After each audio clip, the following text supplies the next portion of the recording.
Bismillah ar-Rahman ar-Rahim. Ils ont posé la question à Cheikh Muqbil al-Wadi'i, rahimahullah, ما رأيكم في اتخاذ المسبحة للزينة أو لضبط العدد عند التسبيح وهل تصل إلى حد البدعة. Ils ont demandé à Cheikh Ibn Uthaymin, ou plutôt à Cheikh Muqbil, rahimahullah, concernant al-masbaha ou al-subha, le chapelet, pour décorer, ou pour faire du dhikr, pour compter. Est-ce que c'est une bid'a? فقال رحمه الله هي بدعة. C'est une bid'a, c'est une innovation. Il n'y a aucun doute. Le prophète sallallahu alayhi wa sallam, il n'utilisait pas as-subha. Quand il faisait du dhikr, il n'utilisait pas le chapelet ou une chose qui ressemble au chapelet. Des cailloux ou autres pour compter. Et vu que ça fait partie de la religion, le fait de faire du dhikr, et vu que le Nabi sallallahu alayhi wa sallam, il faisait d'une façon, le fait d'inventer une autre façon, c'est une bid'a, c'est une innovation. قال الشيخ وما ثبت حديث في اتخاذ السبحة. Il n'y a pas un hadith authentique concernant le fait d'utiliser le chapelet. قال وأما ما جاء أن صفية كانت تعد والنبي صلى الله عليه وسلم خرج من عندها وقال ما زلت على حالتك لقد قلت بعدك سبحانك الله أو سبحان الله عدد خلقه وسبحان الله زنة عرشه وسبحان الله رضا نفسه وسبحان الله مداد كلماته. قال والحديث الذي فيه أنها كانت تعد بالحصى لم يثبت. Dans ce hadith, à la base il est authentique ce hadith concernant une des épouses du prophète sallallahu alayhi wa sallam, Safiya. Elle faisait du dhikr le matin après salat al-fajr. Et le Nabi sallallahu alayhi wa sallam il est sorti et il est revenu, elle faisait toujours du dhikr. Le prophète sallallahu alayhi wa sallam il lui a dit j'ai dit une chose et c'est mieux que tout ce que tu as dit. Et il lui a enseigné ce dhikr. Ça fait partie de Adhkar al-Sabah, les invocations du matin. Dans ce hadith il y a un ajout qui n'est pas authentique. Cet ajout, c'est que Safiya, elle comptait avec al-hasa. Elle comptait avec des petites pierres, des petits cailloux. Certains, ils ont dit donc c'est une preuve. Si elle comptait avec des cailloux, donc le fait de compter avec les perles de la subha, c'est autorisé. Ce hadith, il est faible. قال الشيخ مقبل وقد ذكره الشيخ الألباني حفظه الله. À cette époque, donc, Cheikh Al-Albani, il était encore vivant. C'est pour ça que Cheikh Muqbil, il a dit حفظه الله. في المجلد الأول من سلسلة الأحاديث الضعيفة. Ce livre, c'est un des livres très très profitables de Cheikh Al-Albani rahimahullah. Il a écrit donc plusieurs volumes et il a rassemblé beaucoup de hadiths faibles. Parmi ces hadiths, donc 7 ajouts. هذه donc fatwa de Cheikh Muqbil rahimahullah, la référence Gharatu al-Ashrita, le volume numéro 2, page 66. On peut lire la parole de Cheikh Al-Albani rahmatullah alayhi. لأن dans الضعيفة Cheikh Al-Albani il a cité ce hadith faible et il a démontré pourquoi c'est une bid'a. فقال رحمه الله donc في السلسلة الضعيفة المجلد الأول صفحة 110 volume 1 page 110 عند تخريجه لحديث نعم المذكر السبحة بعضهم ضبطوا اللفظ بالكسر السبحة. Et dans ce hadith beaucoup ils ont cité avec al-kasra السبحة. قال حديث موضوع. Ce hadith c'est un hadith inventé.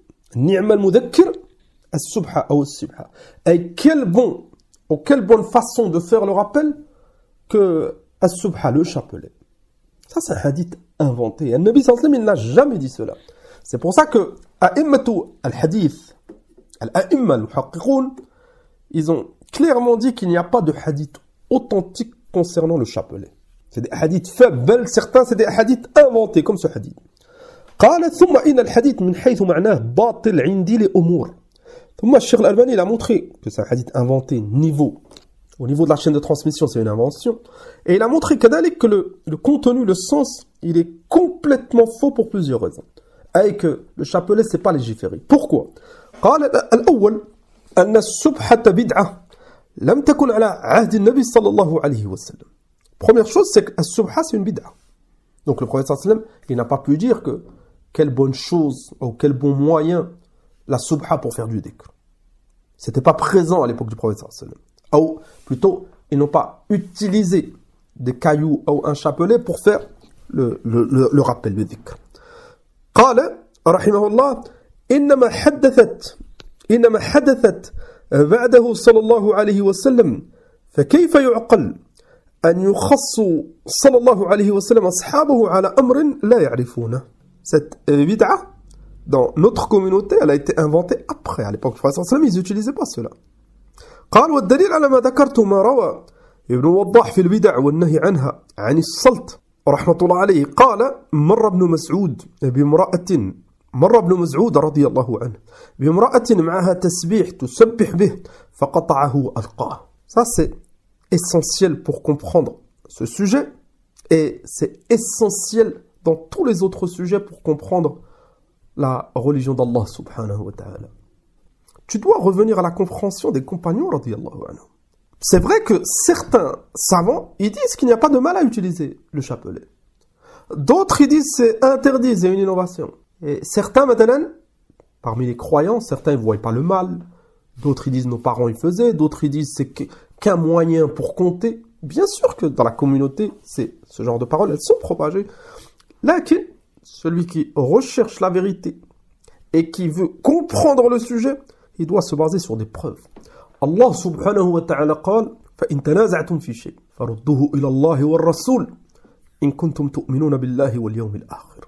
Si vous divergez dans un point, revenez à Allah et au Coran, au prophète sallallahu alayhi wa sallam et à sa sunna après sa mort. Si vous croyez en Allah et au jour dernier.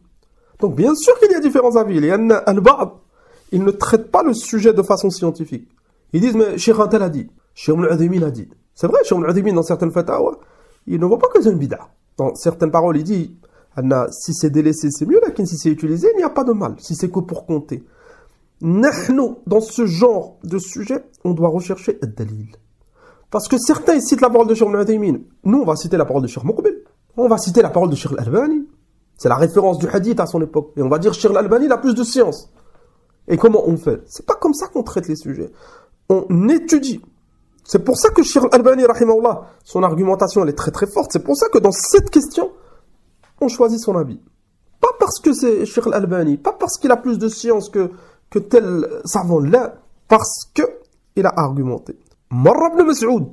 Ibn Mas'ud, une fois, il est passé devant une femme. Radiyallahu anhu. Et elle faisait du tasbih et du dhikr, subhanallah, subhanallah. Et elle utilisait comme un chapelet. Tasbih, tusabbih bih. Elle avait quelque chose, elle faisait du tasbih. Et vu qu'il l'a déchiré, c'était comme un chapelet. Comme des perles, etc. qu'elle avait mis dans un fil. Et elle utilisait pour compter. فَقَطَّعَهُ وَأَلْقَاهُ. Il a déchiré cette chose et il l'a jeté par terre. ثم مر برجل يسبح بحصى فضربه برجله رضي الله عنه. Il était très très ferme sur la vérité. Il était respecté. Ça ne veut pas dire que nous, on doit faire cela. انتبهوا. Ibn Mas'ud, c'était une des références à son époque, après la mort du prophète sallallahu alayhi wa sallam. Il faisait partie des compagnons qui avaient le plus de science et de savoir. Et il était très très respecté. Et il agissait ainsi parce qu'il aimait Allah et son prophète. Et alhamdoulilah, les gens, ils ont profité. Amma ant, tu n'as pas le rang d'Ibn Mas'ud qu'il avait à son époque, dans ta communauté, dans la société dans laquelle tu vis. Toi, tu dois montrer de la meilleure des manières. Même si c'est chez toi. Ton enfant, maintenant, il a emmené une subha et il sait que tu lui as déjà montré que c'est une bid'a, il l'emmène et par fermeté, tu la déchires et tu la jettes et tu lui fais un rappel. Taïb, dans ce cas, bien sûr, ça peut être profitable. Amma ou Majid, on doit craindre Allah. Il y a certains frères, et c'est déjà arrivé, ils ont entendu ce genre de hadith et ils ont déchiré les chapelets au Majid et ça a fait énormément de troubles. Et ça a fait du mal à la da'wa. Et les salafis ont été accusés. Et là, chacun de vous, c'est de la maladresse. Là, on doit appliquer ce genre de athar des compagnons radiyallahu anhum par rapport au contexte. Enfin, celui qui est en période de faiblesse, il n'a pas à faire cela. Tu ne déchires pas, tu ne jettes pas, tu montres. Tu montres. Et même à notre époque, si tu déchires ce chapelet qui est au Mejida ou tu le jettes à la poubelle, ils vont en racheter plus. Enfin, Ibn Mas'ud radiyallahu anhu, il a fait cela parce que c'était profitable. Il est passé devant un homme qui faisait du tasbih avec le hassa, avec des cailloux. Subhanallah, subhanallah, subhanallah, il comptait avec des cailloux. C'est le même principe que le chapelet. Il l'a frappé avec son pied et il lui a dit لقد سبقتم, vous avez devancé. قال أركبتم بدعة ظلماء, vous êtes en train de faire une innovation très grave. ولقد غلبتم أصحاب محمد صلى الله عليه وسلم, et vous avez devancé les compagnons du prophète sallallahu alayhi wa sallam, ilman, niveau science, et pour inventer ces choses alors que les compagnons sont présents. وَسَنَدُهُ صَحِيحِ إِلَى الصَّلْتِ وَهُوَ ثِقَةٌ مِنْ أَتْبَاعِ التَّابِعِينَ. Ça c'est le jugement de Cheikh Al-Albani. As-Salt, rahmatullah alayhi, c'était min atba' tabi'in, et c'était un thiqa, un narrateur de confiance, et la chaîne de transmission elle est authentique. Et on a déjà cité le récit de Ibn Mas'ud quand il est rentré au masjid, et certains ils faisaient le dhikr en groupe et ils utilisaient des cailloux. Ankar alayhim, il les a réprimandés. Ça c'est le premier point, c'est une bid'a et là c'était la preuve. Le deuxième point, الثاني أنه مخالف لهديه صلى الله عليه وسلم. C'est une contradiction de la voix du prophète sallallahu alayhi wa sallam. Pourquoi? Parce que le Nabi sallallahu alayhi wa sallam il a fait du dhikr. La question qu'on doit se poser, c'est comment le prophète sallallahu alayhi wa sallam il faisait. Le prophète sallallahu alayhi wa sallam il comptait lui aussi. Et ses compagnons, ils ont pris de lui cette façon de faire, radiyallahu anhu, et ils comptaient. Maintenant, tu dois dire 100 fois La ilaha illallah wahdahu la sharika lah, lahul mulk wa lahul hamd wa huwa ala kulli shay'in qadir. C'est une sunna, tous les jours. Le prophète sallallahu alayhi wa sallam, il le faisait, les sahaba, ils le faisaient. Enfin, ils arrivaient à compter. Enfin, pourquoi nous, on n'arriverait pas à compter? Donc, tu dois savoir comment le prophète sallallahu alayhi wa sallam, il faisait. قال رحمه الله قال عبد الله بن عمر رأيت رسول الله صلى الله عليه وسلم يعقد التسبيح بيمينه. Il a dit, j'ai vu le prophète sallallahu alayhi wa sallam faire le tasbih avec sa main droite. وقال الألباني رحمه الله أيضا toujours dans le même livre ولو لم يكن في السبحة إلا سيئة واحدة وهي أنها قضت على السنة العد بالأصابع أو كادت مع اتفاقهم على أنها أفضل لكفى فإني قلما أرى شيخا يعقد التسبيح بالأنامل. C'est un autre méfait. Cheikh Al-Albani il a dit le fait que les gens ils utilisent subha, beaucoup de gens ils ont délaissé la sunna du prophète sallallahu alayhi wa sallam, le fait de faire le tasbih avec la main droite. مثلا tu as 5 doigts, enfin tu fais subhanallah, subhanallah, subhanallah, subhanallah, subhanallah 5 fois. Donc tu as la main ouverte. Toi tu refermes. Subhanallah, subhanallah, subhanallah, subhanallah, subhanallah. Ça fait 10 fois. Tu as fait 10 fois. Tu refais une autre fois, 20 fois, 30 fois, jusqu'à maintenant 100. C'est très très simple, surtout quand tu as l'habitude.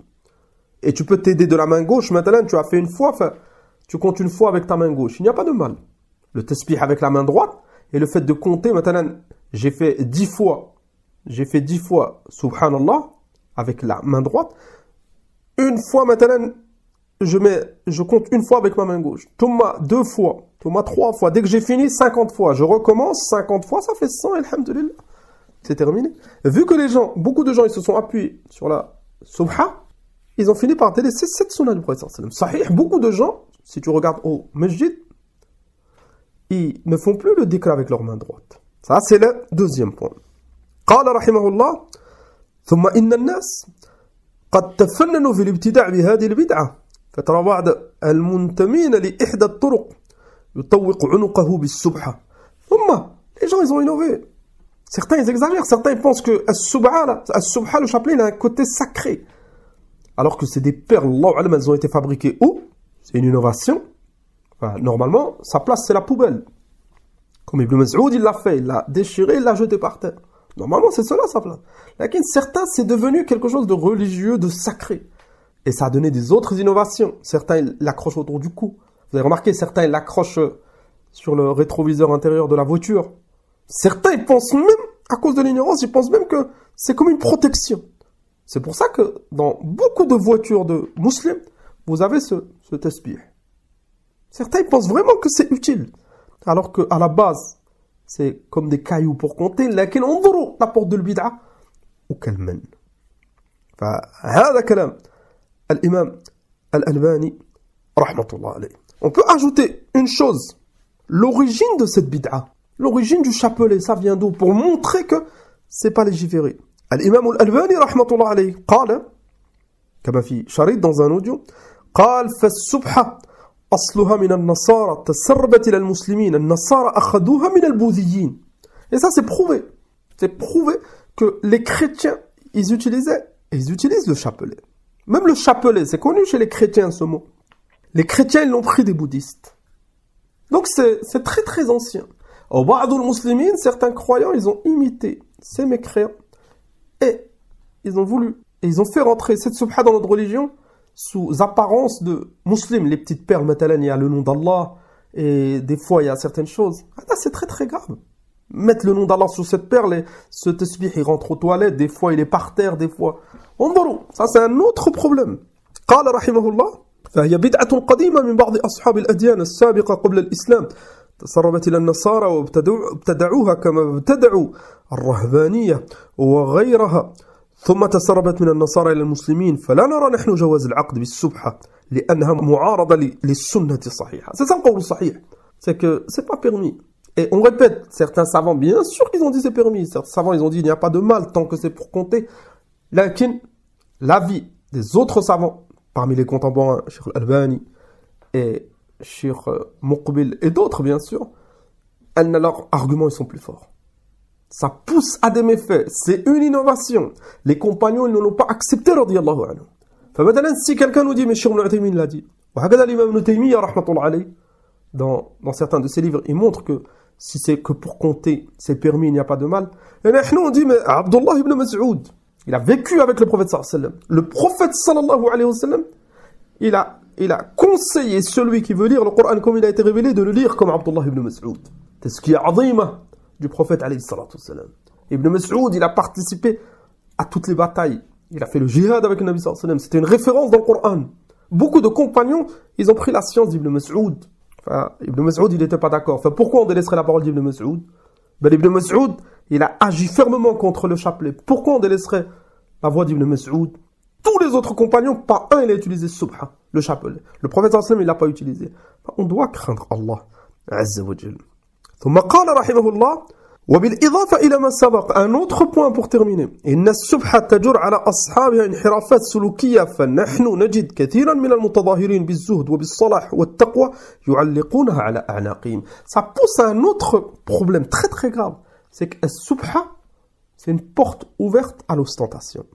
Vous avez remarqué que certains, quand il y a des assises, devant tout le monde, il sort la subha, et devant tout le monde. Tu sens qu'il y a un problème. Tu peux faire du dhikr sans t'exposer comme ça. Surtout le dhikr, c'est une adoration avec la langue, et tu peux marcher, ou tu es assis au masjid, tu fais du dhikr, et les gens, ils savent pas exactement ce que tu dis, ce que tu fais. Certains font la subha autour du cou, pour montrer qu'ils donnent de l'importance au dhikr. Certains, ils sortent devant tout le monde, cette subha, et nas'alullah al-afiya wa salam. C'est une bid'a. On ne doit pas faiblir, ya ikhwan, fi hada. On le répète, et on l'a déjà cité plusieurs fois, la divergence, c'est pas une preuve. Ça veut dire quoi, la divergence, c'est pas une preuve?